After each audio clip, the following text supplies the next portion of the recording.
যে কোনো অবস্থান থেকেই যে গণমানুষের স্বার্থে কাজ করা যায় তার উজ্জ্বল দৃষ্টান্ত ডাক্তার জাফরুল্লাহ চৌধুরী। প্রথম মৃত্যুবার্ষিকীর স্মরণ সভায় এমন মন্তব্য করেন তার ছেলে বারিশ চৌধুরী। কয়েকটা জিনিস আমার মনে হয় আমার বাবা মনে করতো যে ওটা করার জন্য ফাউন্ডেশনাল। এক ছিল যে সবাই বাংলাদেশের সবাই যেন স্বাস্থ্যসেবাটা পায়, এটা একটা। এখন আমরা দেখছি যে স্পেশালি অনেক গ্রামগঞ্জ রুরাল এলাকায় ডাক্তার থাকে না বা ওই অ্যাক্সেসটা পাচ্ছে না, সবাইকে ঢাকায় আসতে হচ্ছে, আর যাদের টাকা আছে ওরা বিদেশে যায় চিকিৎসা করে। বাংলাদেশে কেন আমরা ওরকম একটা ওয়ার্ল্ড ক্লাস চিকিৎসার সিস্টেম তৈরি করতে পারবো না, এটার আসলে কোনো কারণ নেই। ওটার দিকে আমাদের আগাতে হবে। দ্বিতীয় ছিল ওষুধের দাম। এখন বাংলাদেশ ওষুধ রপ্তানি করে খুব ভালো, কিন্তু আমাদের তো অলসো যেই সাবসিডি বা যে স্কিম লাগবে যেন বাংলাদেশের যারা দরিদ্র ওরাও যেন ওষুধটা পায়, শুধু রপ্তানি না, শুধু একটা ফরেন কারেন্সি বা রেমিটেন্সের জন্য না, আমাদের দেশের মানুষ যেন ওইটার থেকে বেনিফিট করতে পারে, এটাও আমাদের দেখতে হবে।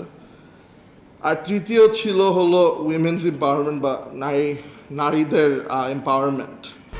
1, 2, 3 ঢাকায় জমি জিতে নিন 100% ক্যাশব্যাক সহ 20 কোটি টাকার পুরস্কার।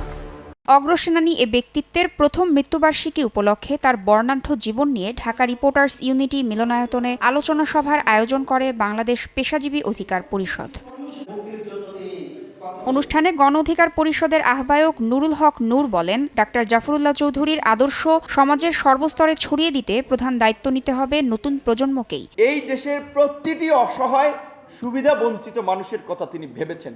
প্রতিটি ভুক্তভোগী পরিবার, সম্প্রদায়, গোত্রের মানুষের পাশে দাঁড়িয়েছেন। তিনি সবসময় চাইতেন দেশকে কিভাবে এগিয়ে নেওয়া যায়, দেশের কিভাবে ভালো করা যায়, মানুষের কিভাবে উপকার করা যায়। এই জন্যই জাফরুল্লাহ চৌধুরী একজন ব্যক্তি জাফরুল্লাহ চৌধুরী থেকে ছাড়িয়ে যেতে পেরেছেন, একটা প্রতিষ্ঠানে পরিণত হয়েছেন। জাফরুল্লাহ চৌধুরী ওষুধ নীতি নিয়ে খুব আলোচনা হচ্ছে। তিনি ওষুধ নীতি করার ফলে বাংলাদেশের ঔষধ শিল্প বিকশিত হয়েছে। এই ঔষধ নীতি করার আগে বাংলাদেশে প্রায় 2000 ওষুধ, বিদেশি 2000 রকমের ওষুধ এইখানে বাইরে থেকে কিনে আনতো। ওষুধ নীতির ফলে এখন 97 থেকে 98% ঔষধ এই দেশে উৎপাদিত হয়, এবং উৎপাদিত হয় না শুধুমাত্র, সেই ঔষধের বাজার আন্তর্জাতিক পরিসরে রয়েছে। কিন্তু সেই ওষুধ নীতি করতে গিয়ে তিনি কি করেছেন, কিসের সম্মুখীন হয়েছেন? বাংলাদেশ মেডিকেল অ্যাসোসিয়েশন BM এর তিনি সদস্য পদ থেকে অব্যাহতি পেয়েছেন। তো এই যে মহৎ কাজটি করলেন, সেই কাজটি করতে গিয়ে কিন্তু জাফরুল্লাহ চৌধুরী অপমানিত হয়েছেন, লাঞ্ছিত হয়েছেন।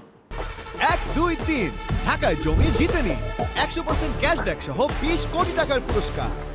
দেশে গণতন্ত্র পুনরুদ্ধারে জাফরুল্লাহ চৌধুরীর প্রচেষ্টা ও অবদানের কথা স্মরণ করেন বক্তারা। আখ্যা দেন নিপীড়িত ও নির্যাতিত মানুষের কণ্ঠস্বর হিসেবে। মহান মুক্তিযুদ্ধের চেতনায় অসাম্প্রদায়িক ও বৈষম্যহীন সমাজ প্রতিষ্ঠায় ডাক্তার জাফরুল্লাহ চৌধুরীর ভূমিকার কথাও স্মরণ করেন তারা। গণস্বাস্থ্য কেন্দ্রের প্রতিষ্ঠাতা, মুক্তিযোদ্ধা এবং রাজনৈতিক ব্যক্তিত্ব ডাক্তার জাফরুল্লাহ চৌধুরী মৃত্যুবরণ করেন গেল বছরের 11 এপ্রিল। তাসনিয়া নিশাত মিম, সময় সংবাদ, ঢাকা।